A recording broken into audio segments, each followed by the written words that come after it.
মশা ক্ষুদ্র এই পতঙ্গটি নাজেহাল করে দিয়েছে গোটা বিশ্বকে। কিভাবে মশককুলের নাশ হবে সে নিয়ে মাথা ঘামাচ্ছেন দেশ বিদেশের গবেষকরা। তবে মাথা ব্যথা থাকলেও এদের নির্মূল করা চারটিখানি কথা নয়।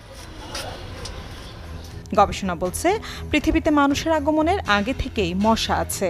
ডাইনোসররা বিলুপ্ত হয়ে গিয়েছে, তবে মশা তার চরিত্র বদলে বিবর্তনের ধাক্কা সামলে ঠিক টিকে গিয়েছে। এদের এমন কিছু বৈশিষ্ট্য আছে যা চমকে দেওয়ার মতোই।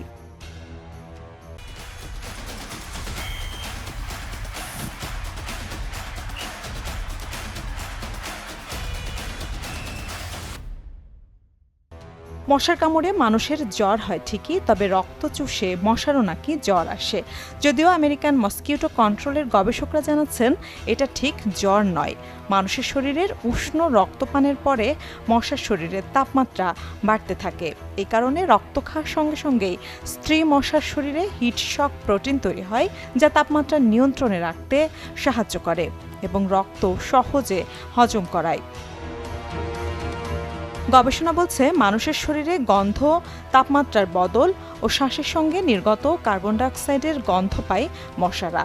প্রায় 50 মিটার দূর থেকে এই গন্ধ চিনতে পারে তারা। রাতের বেলায় মশা বেশি কামড়ায় এমনই দাবি করেছেন গবেষকরা। শুধু রাতের বেলা বলে নয়, আমেরিকান মসকিউটো কন্ট্রোলের গবেষণায় আরও দাবি করা হয়েছে যে চাঁদনি রাতে মশারা অধিক সক্রিয় হয়ে ওঠে। কারণ ব্যাখ্যা করে বলা হয়েছে রাতের বেলায় আর্দ্র পরিবেশে মশাদের সক্রিয়তা বাড়ে। রাতের বেলায় মানুষের ত্বক থেকে নির্গত কিছু রাসায়নিক যেমন ল্যাকটিক অ্যাসিড ও অ্যামোনিয়া মশাদের আকর্ষণ করে বেশি, তাই রাতের দিকেই তাদের উৎপাত বেশি হয়।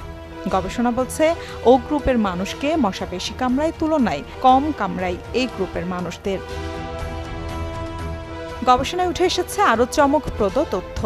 অন্য প্রাণীর রক্ত খাওয়ার সময়ে তার জিনও শরীরে বহন করতে পারে মশা, ঠিক যেমন দেখানো হয়েছিল জুরাসিক পার্ক সিনেমায়। ডিএনএ বা ডিঅক্সিরাইবো নিউক্লিক অ্যাসিড হলো এমন এক জৈব যা প্রত্যেক প্রাণীর বিষয়ে বিস্তর তথ্য বহন করে। স্ত্রী মশার শরীর থেকে পাওয়া রক্তের নমুনা পরীক্ষা করে দেখা গেছে যে প্রাণীদের রক্ত তারা খেয়েছে তাদের ডিএনএ রয়েছে সেই রক্তে। মশার শরীরে নিজস্ব রক্ত থাকে, তবে তা অন্য প্রাণীর মতো লাল নয়। মশার রক্তকে বলে হিমোলিম্ফ। তাদের রক্তে কোনো হিমোগ্লোবিন থাকে না, ফলে খালি চোখে মশার পেটে যে লাল রক্ত দেখা যায় তা অন্য প্রাণীরই। মিলা খন্দকার, চ্যানেল 24।